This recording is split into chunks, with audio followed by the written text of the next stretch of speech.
Hello, hello, hello, everyone. Welcome back to another episode of ReConnect with Plant Wisdom. It's me, Tigra Gardenia. It is a chilly day here as I'm getting ready to travel to warmer temperatures. Yay! But I wanted to come on and I wanted to record this episode because there's just so much to talk about. There's so much to talk about. So much to talk about. I get so excited. I get so excited doing this. So, in this episode, we're going to explore a fascinating world, shadow work. We're going to really look at this. We've talked a little bit about this. We talked about it from scototropism, and we talked about it in a few different ways. But in this particular episode, I want to talk about it through the lens of human and plant personalities. This is something that I have been working on, for a long time, but only recently. Remember in last episode when I told you it takes me a while to take what I'm experiencing and what I am feeling and how I am perceiving things and put them into coherent sentences. This is definitely one of those areas. I started working several years back on the subtle body and understanding personalities in a very organic way. Then I started to pick up different lessons and classes and different aspects of it. And now I finally feel like I'm ready to talk about this. As a matter of fact, I've been taking my clients through their various personalities with amazing results to understand these different parts of them. So in this particular episode, we're going to delve into how understanding our deep patterns and our archetypes, right? Understanding who it is that my soul, at my soul level, and then the many different personalities that have come in to incarnation in this particular life around that soul help us achieve our life purpose, and how working with plants you can more easily bring these personalities into your consciousness, into your awareness, because the goal is really to move all your personalities into awareness. This is what we want to accomplish in life without judging them, without, trying to label them in one way or another. It's about recognizing that all of our personalities have a light and a dark side, and that these are not good nor bad, but they're expressions that use different properties based on the need, the location, or the event that's happening, and the amount of them being used. Basically, when I think of a personality, I want to understand a given property that personality has that I want to use. When do I use it? How much of it do I use? And what exactly am I using? So now, I know that we've heard so many different things about personalities. I'm going to be really honest and tell you the sources that I work from and where it is that I'm getting my information, and then how I've taken that information into myself and my work with plants and expand it out from there. So what I want to walk away with in so many different aspects of this is about see, I just did it. I did it in front of your eyes, where I had it all clear and I can feel it in my body. And now I'm struggling to put it into words.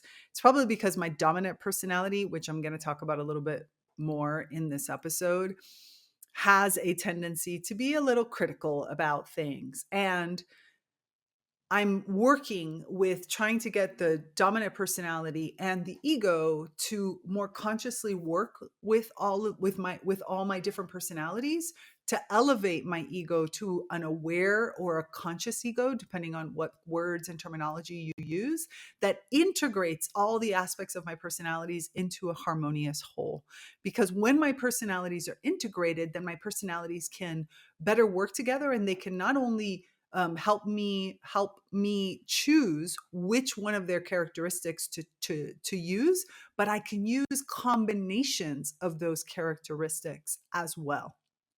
So I could probably just present this in so many different ways, or so many different classes and opportunities to get into this, especially in the naturally conscious community where I talk about it all the time. So let's explore how a plant experiences your personalities, which I think is one aspect of this that will really help us.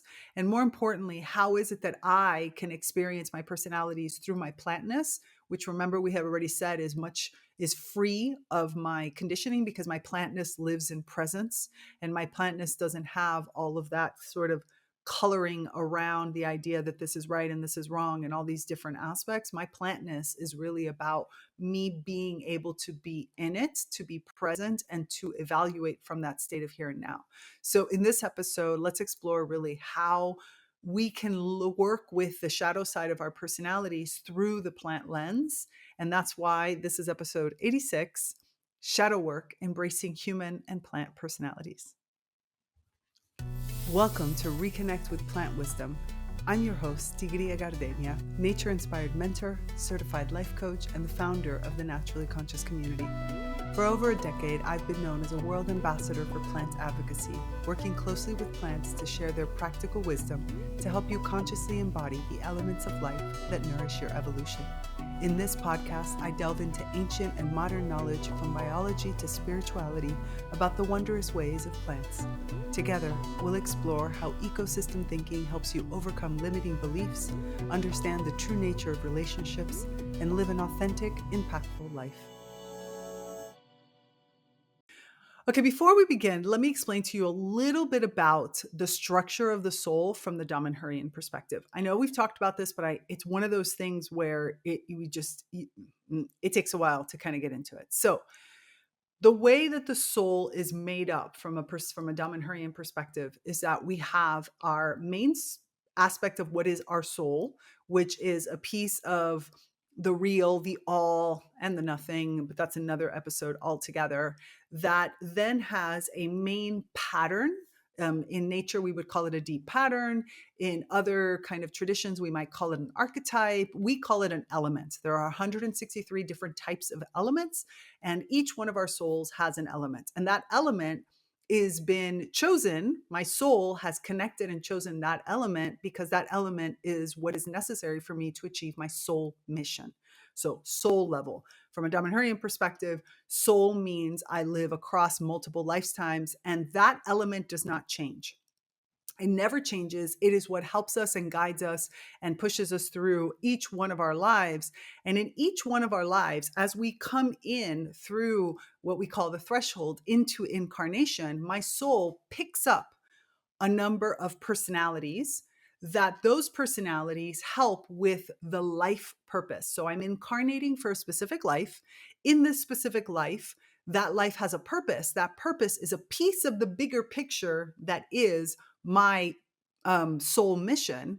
And so I pick up a set of personalities that have different passions and different talents and different traits and characteristics and all that deliciousness. So we often say, you'll hear me say that I said, your passions are what helps you understand what is your deep pattern. Your deep pattern is a piece that you fulfill this kind of combination of folks, that combination of passions and personalities and characteristics with your soul archetype or your soul element are what allows you to achieve this life purpose. And that life purpose is a piece of the greater soul mission. Hopefully that's clear. It's a very quick, I use this movement if you're watching me on the video because in Italian, it's like, this means in synthesis. Like, let me just give you the core essence of it. So that's why I'm making that hand motion. And so when we think about personalities, many of us are taught that there are shadow and light personalities. These shadow and light personalities have lots of different types of terminologies. Some call them disowned, and everybody kind of has a different expression. And for our purposes right now, I want you to think of the fact that yes, there's kind of two layers to it. There's each personality could be a personality that you have brought into the light. In other words, one that you readily access. And another personality could be a personality that you don't. So in the shadows, a personality that you have pushed away and you no longer access. Within, though, a personality, there are also characteristics that could be shadow and light. So not only can the personality in and of themselves be shadow or light, the actual personality might have traits that you consider to be good or bad, and therefore shadow and light. There's also main personalities, secondary personalities, marginal personalities. there are so many concepts and so much work to be done around your personalities, and really getting to know your own personalities is such an important aspect of understanding yourself, and more importantly, being conscious of the different pieces that you have to work on in order to achieve your life purpose. So by the end of this podcast, I really want you to feel an awareness by understanding how the shadow work can integrate all these different aspects of your personalities, and how you can identify and understand hidden and unconscious parts of yourself. And by recognizing these parts, how you connect to them and integrate into them. And this helps you really lead a more cohesive and a harmonious self, right? My life becomes much more harmonious, and my actions become much more cohesive or coherent, as you might say, because you have this awareness and you understand what your personalities are kind of doing, what they're meant to be doing, how exactly that they work. Think of it as reaching a super high level of emotional intelligence. Another aspect that I want you to really feel as you're, listening to this episode is acceptance, a deep sense of acceptance towards your own personalities, recognizing their values, and really having that help you foster compassion and self-love, because your personalities have a whole series of traits, and whether it's the whole personality or, like I said, elements of that personality. And when you accept the full range of what your personalities have to offer, you get to, when you step away from judging them negatively, for example, this reduces your internal conflict and also that self-criticism that unfortunately some of us live with um, pretty strongly. And when you reduce that level of internal conflict and self-criticism, it helps you have a higher, I guess it's a healthier self-esteem, and some mental and well-being, your mental well-being. But more than anything, it allows you to approach life with greater confidence, because you know that your personalities, how they function and how they work, right? How it is that you want to use even traits that might seem quote unquote negative or might seem bad, have a function and a use for them. And the last thing I really want you to feel in this episode is inspiration. I want you to feel inspired to work with plants, to embrace your shadow self, to achieve that balance. And remember, we've talked about balance a lot, where balance from my perspective is not, let me hold this balance in this stability, but it's about flowing with it. It's about allowing something to be constantly in balance and then out of balance, and in balance and in out of balance, and allowing that movement for yourself, because this really motivates you to actively engage in practices that kind of push you towards more self-discovery and especially more evolution and growth. Because if you just go to balance, then you sort of get stuck there. But if you feel inspired to and comfortable enough through the acceptance and this awareness to be able to step into that balance, but then also tip yourself out of that balance, you can really reach new levels of growth by expanding on, for example, the senses that we talked about, and many of the other concepts that we've been talking about here on the podcast. So, and by connecting with nature, you sort of have this container, this natural part of yourself that helps you contribute to this relationship or this movement that's happening between shadow and light within yourself. And you can see the purpose and how these elements and how these traits connect to the greater world and how they can be used. So together, all of these types of feelings really create a powerful synergy that leads to beautiful evolution, personal evolution, enabling you to more readily live authentically and confidently and even harmoniously with your inner and your outer worlds and all these different parts about you. But before we get into all these details, I want to share with you one of our eco-conscious business partners. For over a decade, I've had the profound joy of working with the music of the plants, a musical instrument made just for plants. This very music is what sparked my own plant reawakening, guiding me to reconnect with nature in an entirely new way. Imagine listening to the harmonious melodies of your plant companions and feeling their wisdom and presence through the language of music. It's an experience that has transformed my life and the lives of so many other people. If you're curious about the hidden songs of plants and want to connect to your plant friends in a completely new way, I invite you to discover more at tigriadaguenia.com/music of the plants. It's in the show notes. Plant music is great for healing, sharing, and personal connection. Let's continue our journey of personal evolution and plant consciousness together with the songs of plants.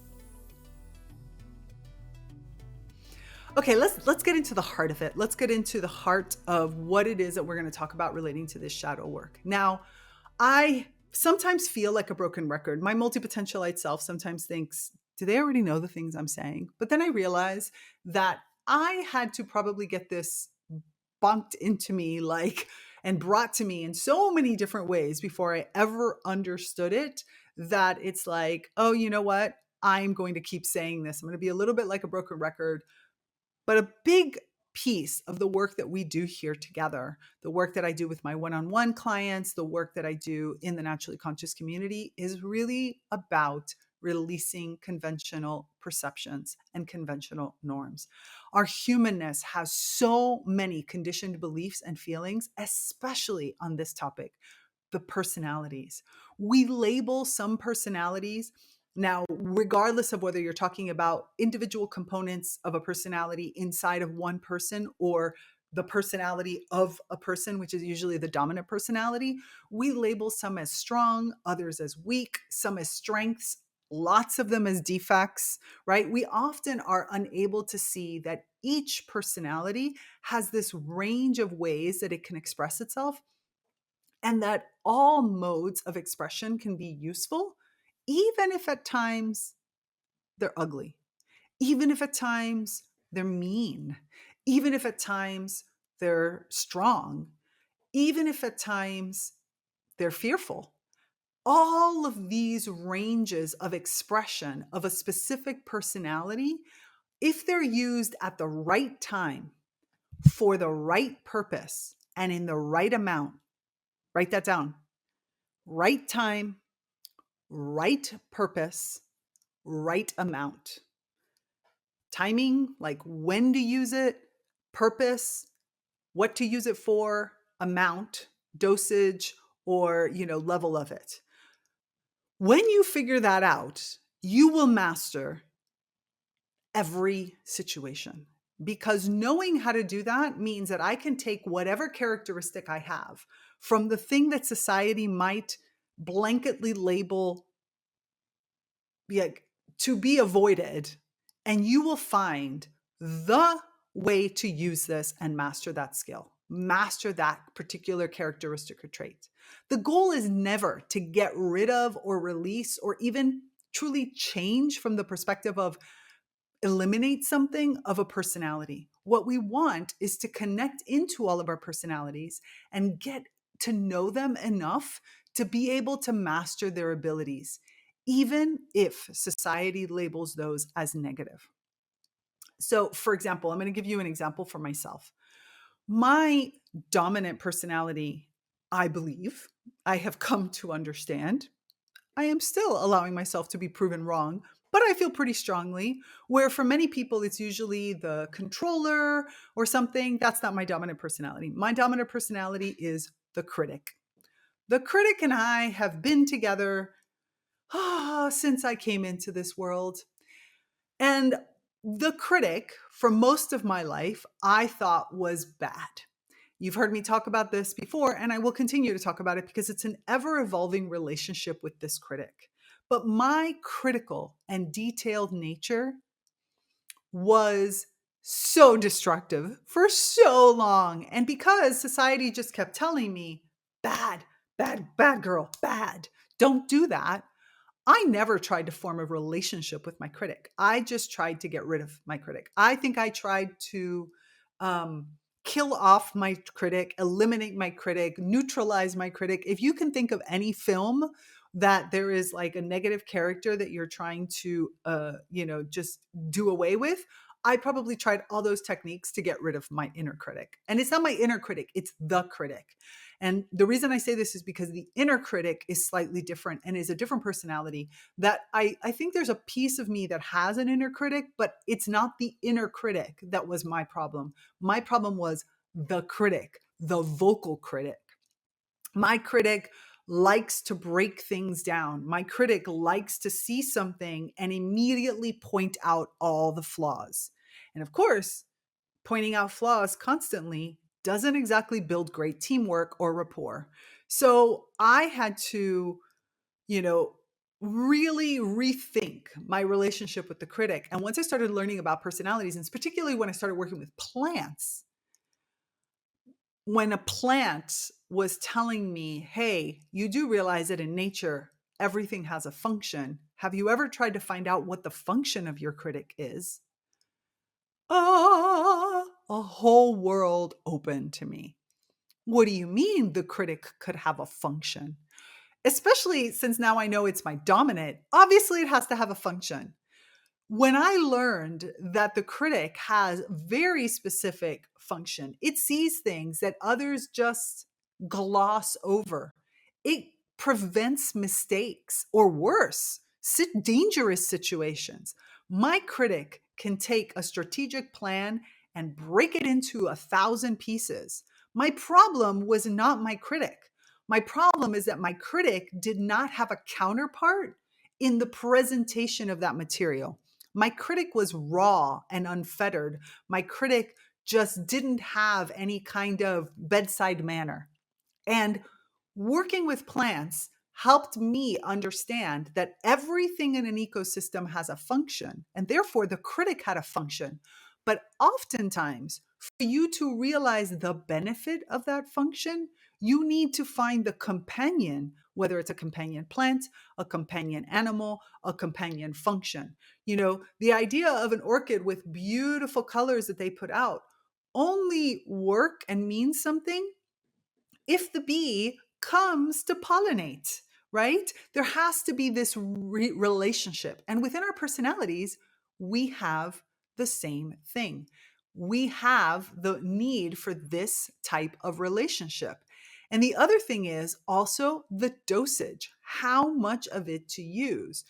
Plants helped me see that a shadowy side is not always relating to the characteristic, the passion, the talent, the trait itself.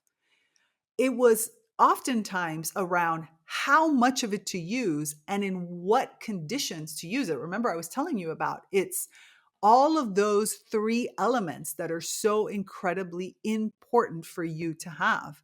It is the element of understanding when to use something, how it is to use it, and how much of it to use that becomes fundamental in understanding. Because if you think about it from even a very straightforward plant perspective, in a plant, with a plant, a poison can also be a cure. Such as an example of, I don't know, salicylic acid. Okay, a salicylic acid, which is the common ingredient inside of an aspirin, is actually a plant hormone, right? It comes from the willow. The willow tree produces this acid, this salicylic acid. And we take this salicylic acid and use it in medicines. But in high levels, it's actually a poison.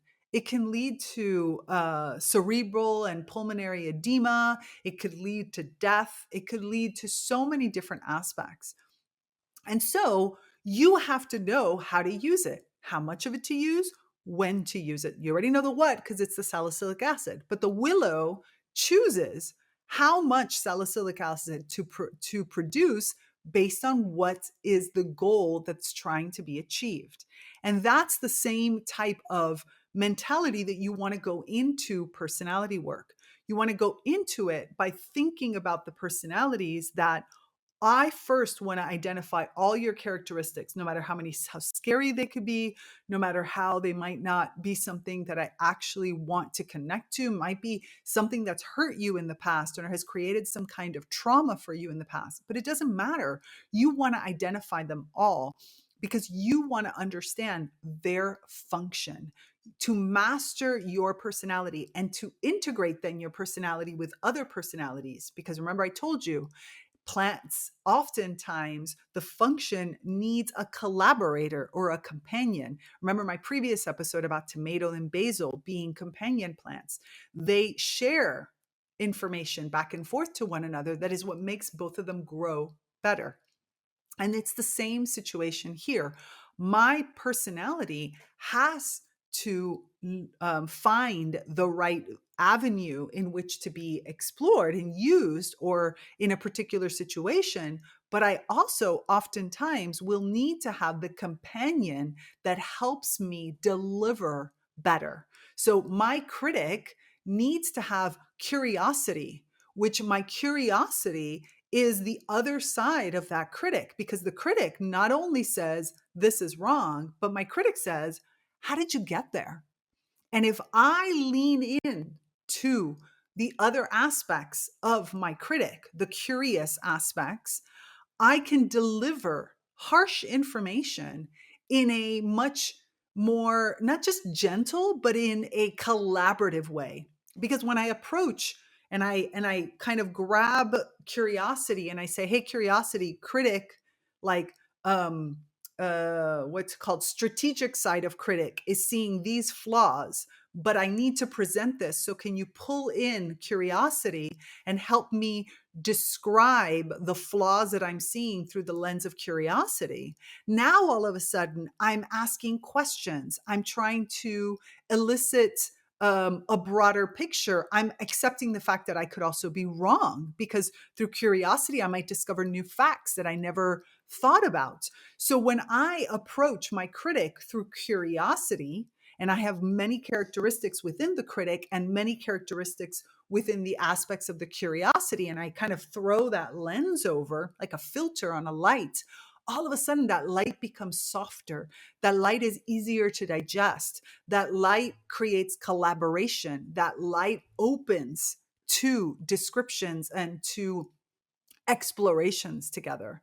So getting to know your personalities is about understanding the parts of your personality that you have been relying on, either in a positive or a quote unquote negative way. But also, what are the shadowy sides, the sides that are not always bad, because we think of shadow work always as bad, but more of what are the things that are on the other side? What are the other things that complement or contribute to or enhance some characteristic that you've been relying on? Or it could be a whole personality that has another personality that does this function of balancing out or of allowing for better expression. And this is where working with plants, you can start to integrate your personalities so much better, because personalities require recognition without all that judgmenty stuff, right? Judgment in this particular case that I'm using it is a blanket, um, a definition of what you are or what you aren't, rather than what you really need to apply a personality with is what are your capabilities? What are the opportunities that you give me? How can I best use your characteristics and traits and talents in order for them to make my life better, for me to be a better contributor, make a better impact, in order for me to accomplish what am I saying? And let me be very clear here, because this is another one of those places where words sort of kind of make things rough.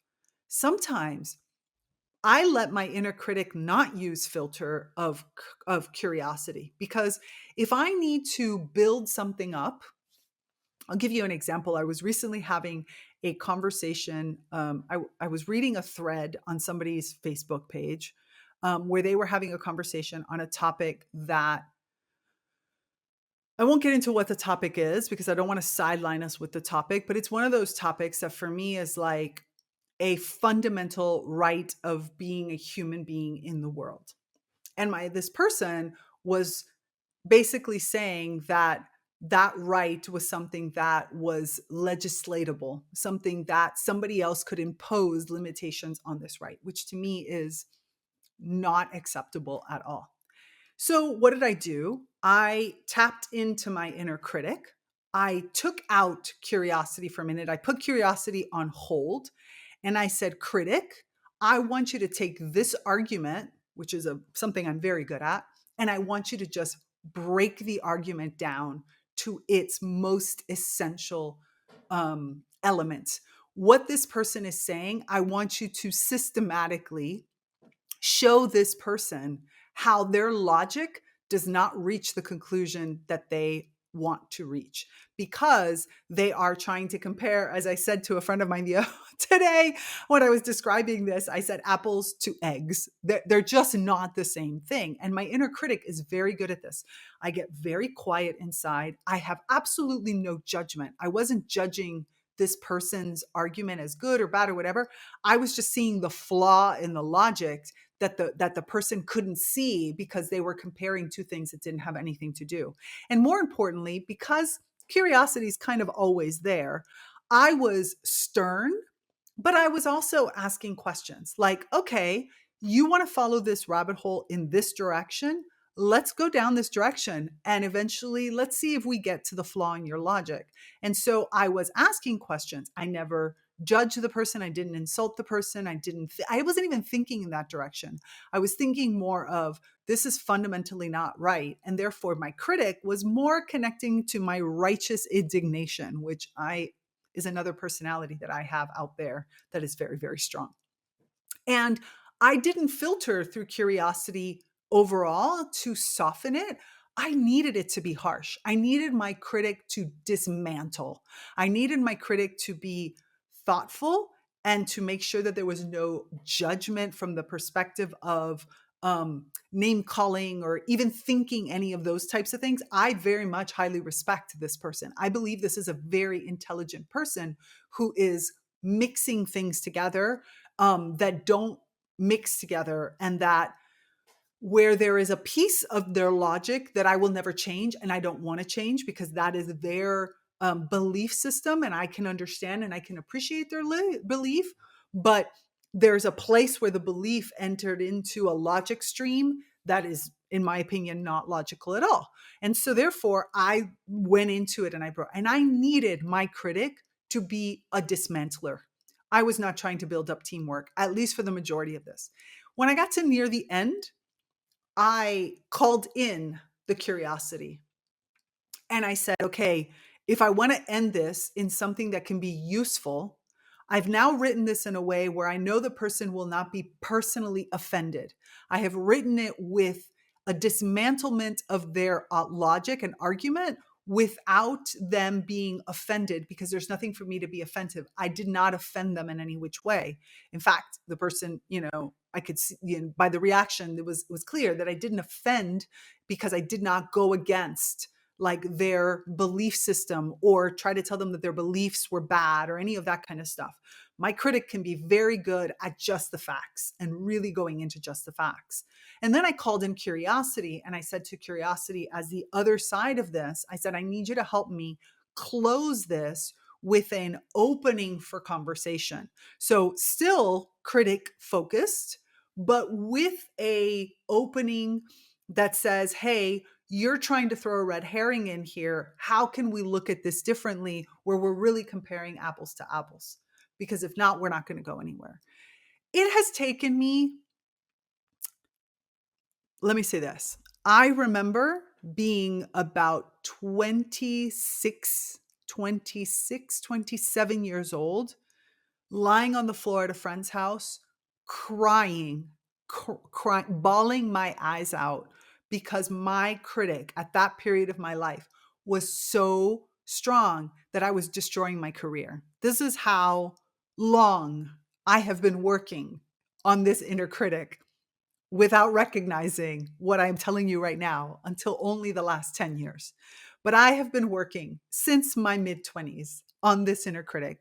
And in reality, the critic had been wreaking havoc on my life since I was in probably elementary school. So this is an argument that's it's a point of emotion and of wow, look at where I've come. Like, look at where I am. And when I see my own clients take their amazing alternative multi spectrum minds and harness in on the balance so that they can communicate effectively and coherently and confidently on even harsh dismantling topics, or on super positive, like let's build it up topics. I light up. I light up, and I turn to all of my plant collaborators, and I'm like, thank you, thank you, thank you, thank you all for, you know, helping me see this route. Because that lack of judgment, the one thing that getting that judgment out of the way, which was for the longest time and is one of the shadowy sides of my critic, can be judgment. But it is an element of being critic, but it's the part that looks at something and puts a stamp of right or wrong rather than saying, hey, this way doesn't work, can we find another way? It's very, very different.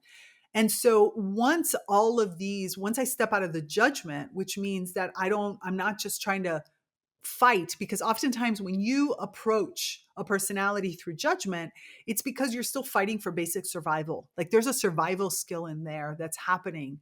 And when your personalities are fighting to survive, they go into protector mode, and there's usually a really big personality that is the protector and the controller, and the protector controller sort of takes another personality under their wing and just like locks and puts this cover. We've talked about this a lot when we do befriend your limiting beliefs, and we're talking about all the limiting beliefs part, which is so connected to these personality peaks that I'm talking about. And here is where plants are such masterful and gentle partners, because your plantness recognizes the importance of all aspects of yourself to create a flourishing ecosystem.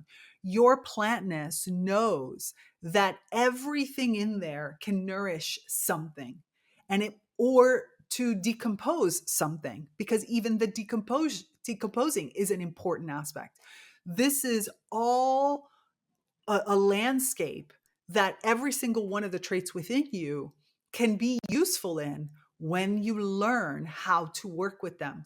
When your conscious ego and when that dominant personality can step out of the way and allow another personality to step in. When your awareness ego can like say, I don't judge any of you. I just want to get to know you, because I want to work with your consciousness to be able to pull in who is appropriate in that time, what it is that they need to do, and how strong or how light do they need to be, because then I might have to add filters. This is all the parts of you that create that positive mental health side of you, that flourishing ecosystem. And working closely with plants or even a full ecosystem, you can more easily tap into those parts that know and see the benefit of working together using everything an organism has to offer. Because that's really what plants have to do in an ecosystem. They have so many different characteristics and traits, and therefore they have to learn how to use them in order to be able to adapt and to deal with what's happening in that very moment, and more importantly, to build what might come next, to evolve into the direction of what might have. So when you see your own psyche as an ecosystem, and you apply that ecosystem thinking where everyone is valuable when used at the right time, in the right way, in the right amount, this liberates you from trying to accept, or from feeling the need to accept or reject parts of yourself that all came into this life together. And remember, your soul element, that whole structure, that thing, that's got a lot of experience. That whole component of yourself kind of knows how to deal with things, and also sees sometimes hard times, sometimes anger. That's a personality I have thrown into the shadows and don't know how to use. I am learning. I have given myself 2024 was all about learning how to use anger. And in this last month, I am realizing that my work is paying off, because anger has become a very wielding and strong force. But you know what? The interesting part about that is that in working with anger in a conscious way, I have found a whole new level of unconditional love. But that's, again, another story. And I have it written down as a future podcast because there's a lot to talk about there. So your personalities really came to join you, to join your soul, your element, because they are exactly what you need to accomplish your life purpose. All of it, every single shadowy side, every single piece that society has told you is bad, that you need to get rid of, that you need to evolve. No, you need to master. You need to look and understand how that part works, when that part works, and where you're going to use that part. That's what you're really looking to do to master it. And if you're looking for support to do that, I offer nature-inspired mentorship and coaching and life coaching. And I have spent more than a decade working specifically with plants on all of this so that I can help you and share their practical wisdom to get you where you want to go. Because together, we can explore your own personalities and how, with the help of these plant partners, you can master all of these many talents that you have, even those that you were afraid of. By seeing your psyche as an ecosystem where every personality has its own place, you can liberate yourself from the need to judge or reject parts of who you are. You can learn how to embrace, and you might not always hold all of them close to you, but they're there, they're willing, and they're ready, and they want to work with you. And working closely with those plants, with plants that have all these different characteristics and how they apply them to an ecosystem, we learn to value each and every aspect of ourselves. Understanding that every personality we possess is an essential for achieving our life purpose, and embracing this concept of shadow and light as both necessary elements, right? We grow towards light with our heliotropism, or actually that's more towards the sun, our phototropism. We grow towards the light, but also through the scototropism, we grow through the dark. We grow towards the dark, and we have elements of ourselves that want to grow in both. And if you let that wisdom, that plantness within you open up and connect to the plantness outside of you, right? You can really start to integrate your personalities, and they can find what it is that they need in order to work together in different situations. I'd love to hear how it is that you integrate. What have you tried so far to integrate these shadow and light personalities in your daily life? Is it working? Are there aspects of it that you really enjoy? Are there some places where you feel like you're getting stuck? And have you had any experiences where plants have helped you understand these types of deeper parts of yourself? I'm always so curious as to what it is that you learn from working with plants and how it's changed your perception of your own self, of your personalities, of your deep patterns, and of how you approach the world. So what'd you think? Did you enjoy this episode? Because I'd love to hear your stories and insights. Please leave me a comment and share your experiences with shadow work and plant wisdom in general. If you're eager to deep dive into these types of explorations, then join us in the Naturally Conscious community. It is, again, the only ecosystem that's created exclusively to nourish these types of relationships, where plants are partners and mentors and measure, and as well as sometimes, masters that have to.